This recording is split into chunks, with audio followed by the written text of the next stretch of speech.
समझते हैं? देह समझ के देखते हैं। ये तो देहधारी है, ये तो पुजारी है, ये तो है ना दुकानदार है, ये तो सब्जी वाला है, ये तो मेरा बेटा है, ये तो मेरी बेटी है। तो देखिए क्या हुआ, पर चिंतन से पतन। किसी गांव में एक साधु रहता था। साधु की कुटिया के सामने एक कसाई रहता था, जिसे देखकर साधु मन ही मन उस पर क्रोधित होता था तथा उसे घृणा करता था।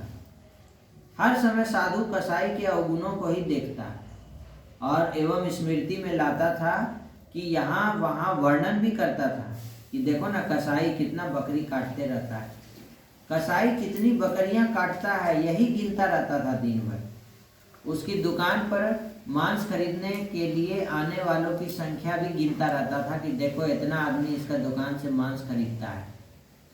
वह कसाई के साथ साथ मांस खरीदने वालों से भी घृणा करने लगा। इस प्रकार वह साधु सारा दिन कसाई तथा मांस खरीदने वालों की बुराइयों को देखता, उन्हें दूसरों के सामने वर्णन करता, इसमें ही उसका समय बीतता था।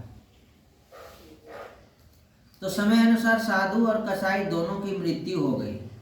जब दोनों धर्मराज के पास पहुंचे तो धर्मराज ने दोनों को अपने अपने कर्मों का वर्णन करने को कहा। तो कसाई बोला, मालिक मैं तो जात का कसाई था, बकरा काटना मेरा धंधा था, मेरी रोजी रोटी थी, इसलिए मैं अपनी रोजी रोटी के खातिर ये पाप कर्म करता था और पाप कर्मों के लिए मैं ईश्वर से क्षमा भी मांगता था, दान पुण्य आदि भी करता था। फिर धर्मराज ने साधु से पूछा कि तुम बताओ, अब तुम अपने कर्मों का वर्णन करो।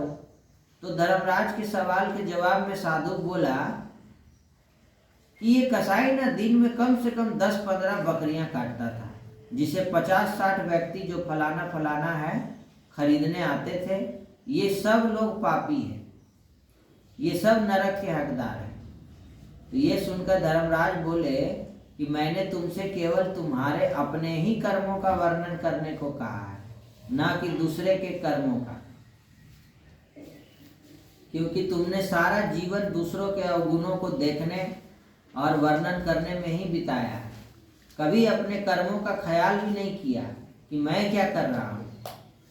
साधु होकर भी तुमने कोई साधुत्व वाला काम नहीं किया है, बस पर चिंतन तथा व्यर्थ चिंतन में ही अपना समय गंवा दिया। तुमसे तो अच्छा वो कसाई है जो कुछ समय प्रभु चिंतन में गुजारता था।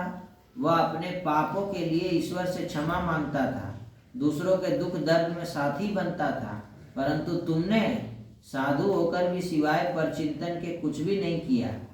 तुम्हारे भाग्य के खाते में पुण्य का लेश मात्र भी स्थान नहीं है, बस पाप ही पाप है। इसीलिए कहा जाता है, पर चिंतन छोड़ो, स्वचिंतन एवं शुभ कामना करो। मतलब अपने को आत्मा समझो, सतोगुणी आत्मा हूँ, और सामने वाला को भी क्या देखो, आत्मा देखो, और उसके प्रति भी शुभ भावना और शुभ कामना रखो। यही उत्तम सेवा का आधार है। यही बात आज मुरली में बाबा कह रहे हैं कि अपने को आत्मा निश्चय करना, इसमें मेहनत है। अपने को आत्मा समझना है, सामने वाले के कर्म से आपको घृणा नहीं करना है।